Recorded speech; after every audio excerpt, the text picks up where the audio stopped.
Hi, welcome to another episode of Ask Olaf the Violin Maker.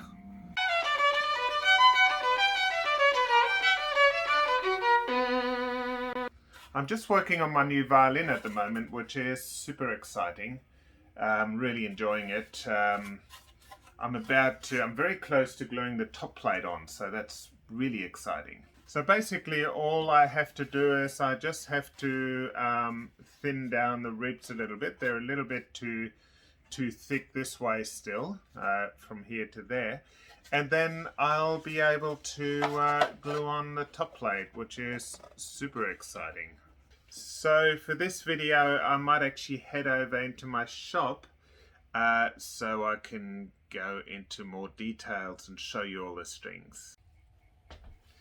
Okay, so strings. The most important thing to do is to buy strings from reputable string makers. There are lots of different string brands, but just make sure that they're a string brand with a good amount of experience. There's quite a few new brands out there, and some of the there are a few Asian brands, Chinese brands especially, and I have yet to find one that has a really nice and well-rounded tone.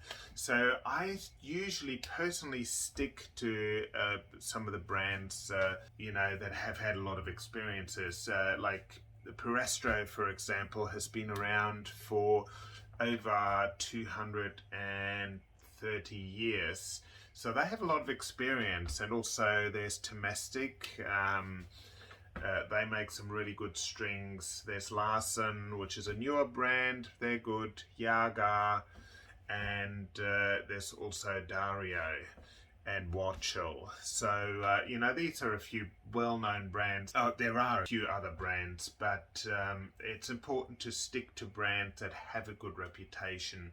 Don't buy like really new strings, like especially if you're using them for something important. Don't buy strings that no one's really tried. It's just not worth it, because you don't know how they're going to go in a concert setting or a kind of performance setting, so you don't want to be surprised. So make sure you get strings that are made from a reputable maker. Okay, having that out of the way, let's talk about the different types of strings there are. And they are mostly three main types of differences, 3 to 4. And the first material, which is the oldest material, is gut strings. And gut strings once used to be raw gut strings, but now they are wound with silver winding. The next type is steel strings. So steel strings were the next type of strings to be developed. The E string was a steel string very early on, because the E string, the gut E string, broke really easily. The next type of string was nylon string, and that was developed after that. And then more recently, in the last 20 to 30 years, composite strings. So there are other composite materials that are different to nylon have been coming out, and there's some interesting developments there. So let's first talk about gut strings. So gut strings have a very rich and raw sort of a sound. It's almost a bit buttery. The advantage is that they do have a very nice sound. The strings don't quite have as much tension as some other strings. So, for an instrument that's a bit weaker, they're probably not ideal. Also, the disadvantage for gut strings is that they go out of tune really quickly, because, if you have a slight change in humidity, it totally can change everything. Now, personally, I'm not a huge fan of steel strings.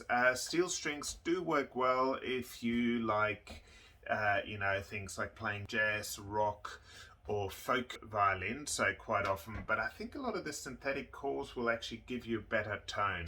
I also think that steel puts a lot of pressure onto the top plate, so it's not so good for the instrument. So if you have a nice instrument, I probably wouldn't recommend steel strings, except of course the E string, because nearly every E string is actually made of steel.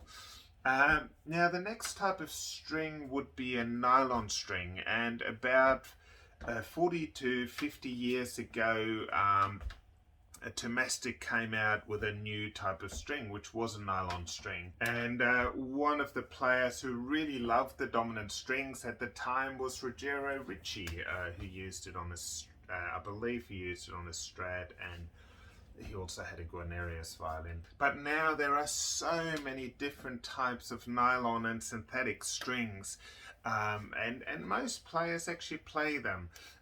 What's important here is that you find a string that really works well for the kind of sound you want to produce on your instrument. Also, if your instrument has a weakness, the string might be able to,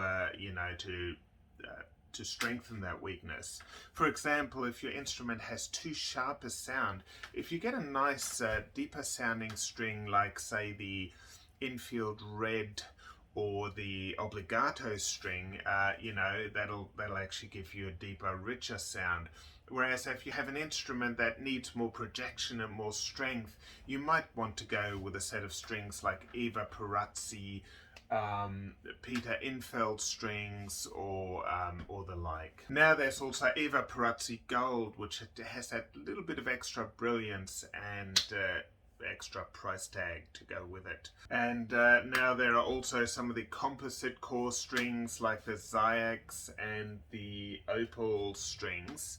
Now, when it comes to trying different strings for your instrument, it's really about getting the best sound out of your instrument and a sound that you really love. Some players that I know that enjoy playing for themselves but don't actually do a lot of performance and don't need to be out there sometimes like the little bit deeper, richer sounds of a string because they don't really need that big projection, whereas some players really need projection and so they'll want a brighter string.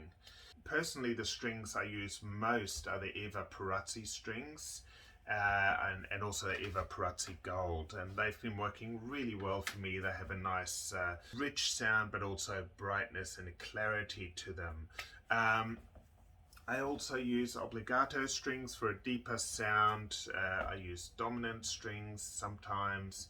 I use Vision strings, Vision Titanium, and I also use the Peter Infeld strings. I believe Ray Chen actually plays the Peter Infeld strings, and they obviously work really well for him. Now, should you mix and match strings on an instrument? I tend not to recommend it. Usually strings are worked out, like the string makers have so much experience at making strings, they really match them well. And that's for violin and viola. On cello, people tend to mix and match a little bit more. Also, with cello, there's a big difference. For violin and viola, we have all those different types. For cello, most players use steel strings, and they produce, because you need that higher pressure, they tend to really have that good carrying capacity. Then there are cellists who also like still using nylon strings or even gut strings on their instrument, but it has a much more mellow sound. Some string brands also give the option to have different string gauges, so you can have a medium, hard or soft string, and they very much do what they say. So medium is usually the average sort of thickness, but if you have a hard string, it'll put more tension on the instrument, and the instrument will have a bit more oomph. And if you go for the soft string, it'll be a more mellow sound. I've also found if the G on a violin is a little bit dull, quite often I've liked the Zyx G to kind of, to give it a bit of oomph. Violin E's, I always recommend steel strings. The plain steel can be very good, but there's also wound steel, and then there's gold-plated steel that some people like. Some people really prefer that sound. And also there's the Wachel has a really good non-whistling E if you've got some problems with whistling strings. Other strings that are good for a deep, rich tone, you can look for strings like Passiona. Eudoxa, which is a gut string. Passione is a gut nylon blend. Obligato strings are good. Infield Red are good. For a brighter sound, I would go with Eva Perazzi string, Eva Perazzi gold strings. Also, Peter Infeld strings are fantastic, and Infeld blue strings are really good for a brighter sound. There's obviously many more strings. This is for violin that I'm talking about, and viola as well. When it comes to cello, I'm a huge fan of Larsen strings, or Larsen top strings, and then the Spiracore C and G. Also, the Versum solo strings by Tomestic are really good for the C and G as well, if you want to try something a bit different. You can also use Jager and Prim string. Jager A tends to be really nice, and some of the Prim strings, the D and G, are quite nice and Prim. But Larsen have actually kind of have got a really nice and even set. But in the end, what's most important, just go with the known brands. Don't mess around with the cheap brands.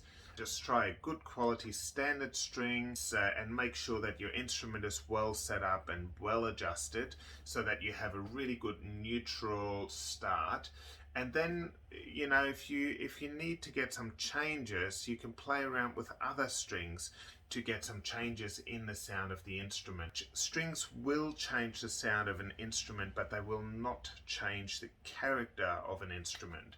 The character of an instrument is something that has to do with the way the instrument is made, and its shape, its thickness, the arching, the bass bar, and all those things. You can then make some changes with strings, but it won't change the underlying character of the sound of an instrument. Working together with your violin maker is also a really good idea there. So, you know, you can kind of optimize the instruments, the strings to the instrument, and a good violin maker will be able to help you a long way with choosing good strings. Anyway, I hope that helps. Strings is such a big subject. There's so much to talk about. Did you know, by the way, that Paganini supposedly, firstly, he used to go to Perestro to buy his strings, like hundreds of years ago. That's how old Perestro is. There's a story that he also used to buy the faulty strings, and then he'd just cut them in half so no one else had to end up with a faulty string. But the other thing he used to do is, they say that to impress his concert goers, he knew a lot of his pieces on the lower strings, and he would accidentally break a string during a concert, and then continue playing the piece on 3 strings, and then another string would break, and he'd continue playing his piece on 2 strings. So he definitely knew how to impress the ladies. I don't know how much of that is true, but it still makes a really good story. Anyway, if you are after cheaper strings, I really like the Tonica strings. They can save you a bit of money. Anyway, I hope the videos helped you a little bit in choosing strings and understanding strings a little bit better.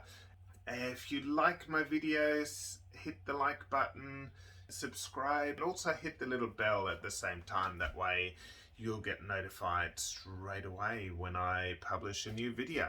Thanks for watching. Keep having fun playing your instrument, and keep practicing, because practicing makes you better. See you next time. Bye.